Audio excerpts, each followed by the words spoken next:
Alors, dernière vidéo pour les troisièmes, exactement. Donc, je sais que je vais vous manquer ensuite, qu'il faudra attendre un petit peu les vacances pour en avoir une autre. Donc, n'hésitez pas à partager, faites tourner la page, tout ça. Encore un petit merci de vous abonner, un merci à mes premiers abonnés, notamment la première abonnée. Et donc, du coup, ou le premier abonné. Et donc, du coup, ici, problème type brevet sur les fonctions affines. Donc là, clairement, on est dans de l'exercice type. Un exercice type brevet sur les fonctions affines consiste en le fait de répondre à des questions et notamment résoudre un problème grâce à un graphique que vous allez devoir compléter au fur et à mesure et grâce à des questions que vous allez devoir compléter.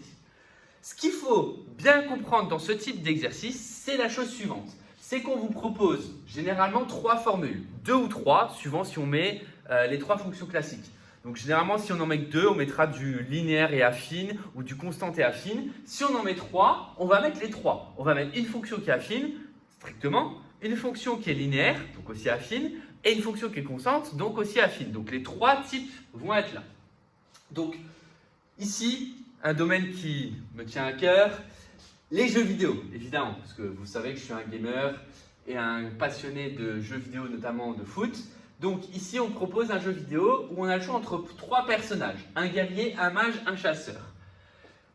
Et on va s'intéresser, c'est un peu un RPG, à l'évolution de ces personnages. Donc la force d'un personnage va se mesurer en points et tous les personnages commencent au niveau 0. Évidemment, au fur et à mesure, ils vont acquérir de l'expérience et tout ça, ils vont évoluer, mais ils ne vont pas évoluer de la même façon. Première façon d'évoluer, c'est que donc le jeu s'arrête au niveau 25, ça c'est une petite particularité du jeu, c'est que le guerrier il commence avec 50 points, c'est une bête comme ça, et il ne gagne pas de points. Donc lui, aucune possibilité d'évolution, le mec il arrive, il a 50 points. Ensuite, deuxième, le mage. Le mage, généralement, c'est un peu plus difficile à jouer, mais plus on évolue, plus ça va être cool. Donc le mage, lui, il n'a aucun point au début. Et il gagne 3 points par niveau. Ça veut dire qu'au niveau 1, il va avoir 3 points, au niveau 2, il va avoir 6 points, etc. Et le chasseur, un bon chasseur, pour petite référence aux inconnus. Donc la différence, je ne sais pas si vous connaissez la différence entre un bon chasseur et un mauvais chasseur, mais si vous ne la connaissez pas, regardez les inconnus. Donc le chasseur, il commence lui à 40 points, parce qu'il a un fusil, tout ça, c'est cool. Et donc du coup, par contre, il évolue moins vite que le mage, puisqu'il va gagner 1 point par niveau. Donc ça veut dire qu'au niveau 0, il va avoir 40 points, mais au niveau 1, il va avoir 40 points, plus 1 point, etc. etc. C'est pour ça qu'ici, on vous a mis la représentation dans le tableau, au fur et à mesure des points. Tableau que vous aurez à compléter. Donc en comprenant ça, vous devez être capable, et c'est là où c'est important de faire le lien avec les maths, de se dire, ça c'est une fonction quelque chose, fonction autre chose, fonction autre chose. Donc en reconnaissant les phrases, vous devez dire, oui, là je reconnais une fonction affine, là je reconnais une fonction linéaire, là je reconnais une fonction constante. La fonction constante, c'est la fonction qui ne va pas évoluer. C'est-à-dire, vous fixez un nombre de points au début et ça n'évolue pas. Donc là, ici, clairement, ça va être la fonction constante. Donc le guerrier, lui, c'est la fonction constante. Ensuite, le mage, vu qu'il commence au final à 0 points et qu'il prend de la proportionnalité, 3 points par niveau, c'est ce qui va correspondre à la fonction linéaire. Et enfin, le chasseur, lui, il commence à 40 points et il va gagner un certain nombre de points par niveau. Donc ça veut dire qu'il y aura une partie constante et une partie évolutive. Donc ça va être la fonction affine. Donc ça, avec l'expérience, vous devez être capable sur ce type d'exercice de reconnaître ces trois types de fonctions. Donc premier petit point d'exercice, on vous demande au début du jeu quel est le personnage le plus fort. Au début du jeu, le personnage le plus fort, c'est celui qui a le plus de points, et le moins fort, c'est celui qui a le moins de points. Donc ça veut dire qu'au début du jeu, c'est-à-dire au niveau 0, il va falloir, dans cette question, calculer quelle est la force de chacun. Donc au niveau 0, le guerrier, lui, il a 50 points. Donc le guerrier, 50 points, puisque au final, il n'évolue pas. Au niveau 0, le mage, lui, il a 0 points, puisqu'il va évoluer en fonction des niveaux. Et au niveau 0, le chasseur, il a 40 points. qui prend ensuite un point par niveau. Ce qui veut dire qu'en écrivant ça, vous avez la réponse à la question A. Le plus fort, c'est le guerrier, le moins fort, c'est le mage. Et ça correspond au tableau. Et normalement, le tableau doit vous aider à compléter la suite. Donc, les points du guerrier, le guerrier, vu qu'il ne prend aucun point au cours du jeu, il va rester fixe à 50. Et c'est bien ce qu'on appelle une fonction constante. Le mage, quant à lui, il va prendre 3 points par niveau. Donc au niveau 0, il va en avoir 3. Au niveau 0, il va en avoir 0. Au niveau 1, il va en avoir 3. Au niveau 5, il va en avoir 5 fois 3, donc 15.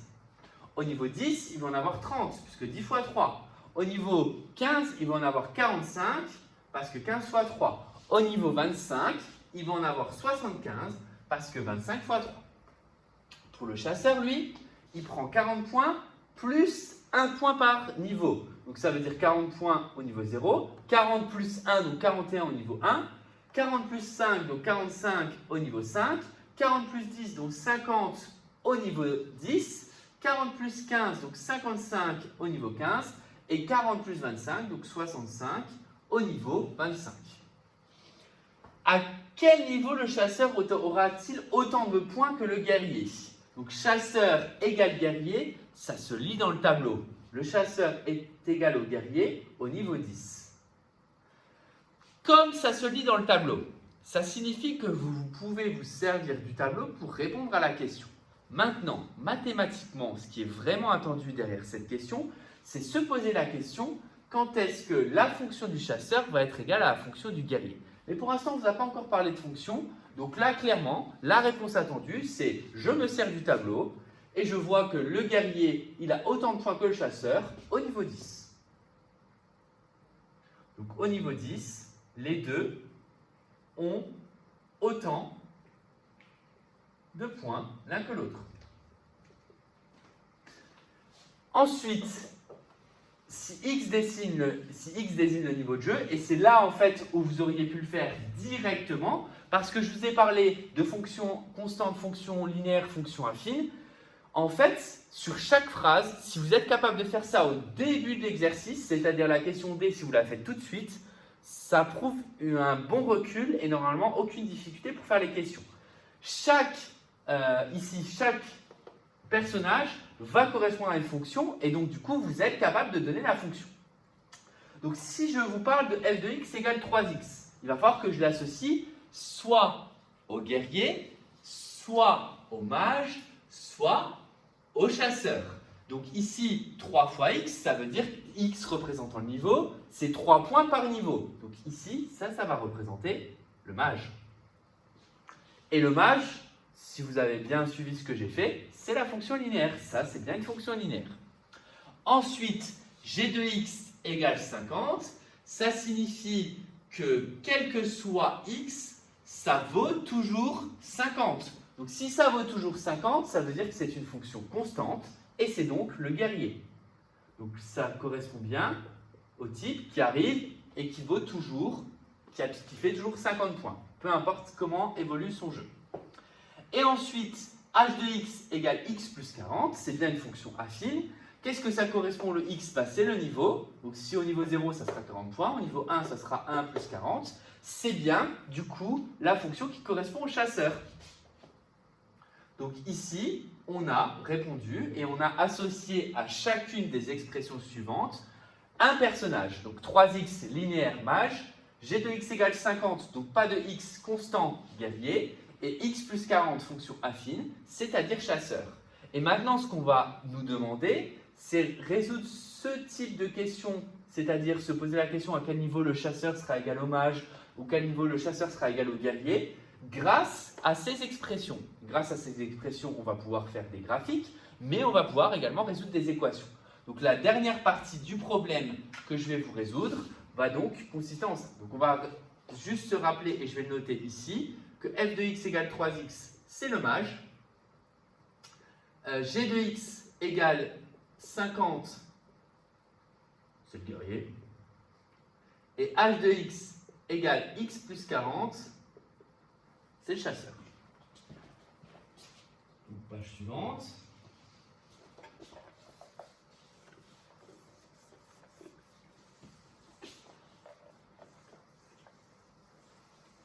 dans le repère ci-dessus, on a tracé la fonction g. Donc ici, on retrouve bien une fonction qui est constante. Je vous rappelle que le tracé d'une fonction constante, c'est une fonction qui est représentée par une droite. Et cette droite a en plus la particularité d'être parallèle à l'axe des abscisses. Donc là, on retrouve bien la fonction g de x égale 50, c'est-à-dire la fonction du guerrier. Et il faut représenter les deux autres. Donc ça, c'est souvent le cas. Dans des exercices type brevet, on va vous en proposer une et à vous tracer l'autre ou les deux autres. Ben là, en l'occurrence, c'est tracer les deux autres. Donc pour tracer les deux autres, ce n'est pas parce qu'on est dans un exercice type brevet qu'il ne va pas falloir faire la rédaction qui correspond. Donc la rédaction qui correspond, c'est donc préciser que la fonction f est une fonction, donc f est une fonction linéaire,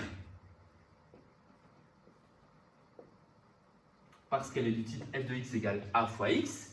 Et donc, comme c'est une fonction linéaire, elle est représentée par une droite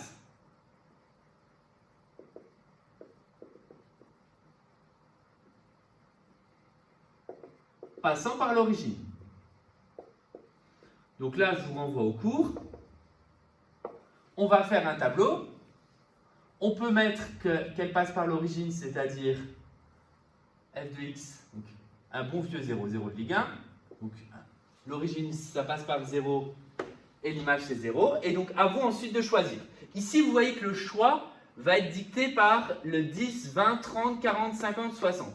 Donc par exemple, si vous choisissez 1, ben, vous allez obtenir 1 et 3. 1 et 3, c'est pas facile à placer. Donc c'est un mauvais choix par rapport au repère qui vous est proposé. Donc ça ne serait pas un choix qui est faux, mais c'est un choix qui est mauvais. Donc du coup, ici, je vais plutôt me contenter d'essayer d'obtenir 10, 20, 30, 40, 50 ou alors des 5. Pour ça, bah, je vais par exemple choisir x égale 10. Parce que si je prends x égale 10, je sais que je vais obtenir un multiple de 10. Et si je prends x égale 10, son image c'est 30 parce que f de x égale 3x. Donc 3x, c'est une fonction linéaire représentée par une droite qui passe par l'origine. Donc elle passe par 0, 0 et 10 et 30. Ce qui veut dire que cette fonction, je vais la tracer ici, elle va être représentée par cette droite qui passe bien par l'origine et qui va nous permettre, donc c'est le maj, donc f de x égale 3x, de trouver ce point-là, comme je vous l'ai dit, très très important pour la résolution et se poser la question, bah ok, moi je compte jouer jusque tel niveau, est-ce qu'il vaut mieux que je prenne le mage ou est-ce qu'il vaut mieux que je prenne le guerrier? Et donc ce point-là, le point d'intersection va être important pour justement répondre à ce type de questions. Ensuite, donc là on a tracé la fonction qui correspondait au mage, maintenant le chasseur. Donc le chasseur, sachant chasser,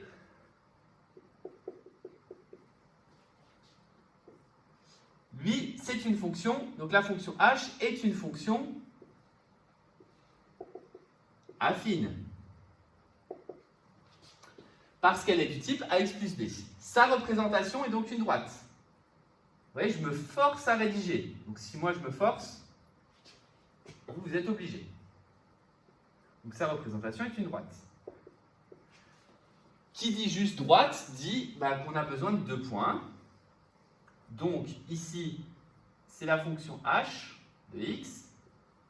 Je choisis 0 parce que 0, ça me permet généralement de placer le point facilement. Attention quand même ici, si par exemple j'avais x plus, je sais pas moi, x plus 32, ça ne serait pas un bon choix. Parce que 32, il n'est pas facile à placer, vu que je n'ai pas un quadrillage qui est adapté. En tout cas là, ici, c'est x plus 40. Donc en 0, ça vaut 40. C'est un point qui est facile à placer. Deuxième point, je choisis, encore une fois, je vais choisir des dizaines. Ou alors je peux très bien reprendre le tableau qu'on vous a fait remplir dans la question B. Donc si x égale 10, ça vaut 10 plus 40, ça vaut 50. On retrouve du coup le point qui est ici. Alors, donc 0, 40 et 10, 50. Ça me donne donc la fonction h à tracer, qui va donc être bien une fonction affine. On voit bien que c'est une droite qui ne passe pas spécialement par l'origine. Et ce point-là va être encore une fois important.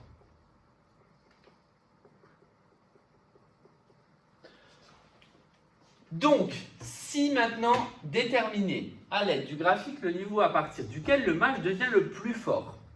Donc le mage devient le plus fort à partir du moment où il est plus fort que le guerrier et qu'il est plus fort que le chasseur. On pourrait à la limite se poser la question, qui est le plus fort à quel endroit? Le plus fort, ça va être la fonction qui va être la plus haute. Au tout début, le plus fort, c'est le guerrier. Donc de là à là, je vais repasser en vert, c'est vraiment le guerrier qui est plus fort. Ça veut dire que si je compte jouer du niveau 0 au niveau 10, il faut que je choisisse le guerrier. Ensuite, celui qui est le plus fort, ça devient le chasseur. Le chasseur, lui, il est plus fort parce qu'il est plus haut que les deux autres, du niveau 10 au niveau 17. Donc du 10 au 17, donc du 0 au 10, c'est le guerrier. Du 10 au 17, c'est donc le chasseur. Et donc j'ai la réponse à partir, pour le mage, à partir du niveau 17, c'est vraiment lui qui est plus fort, c'est-à-dire le mage qui est plus fort. Donc là, graphiquement, c'est uniquement par le graphique, à partir du niveau 17,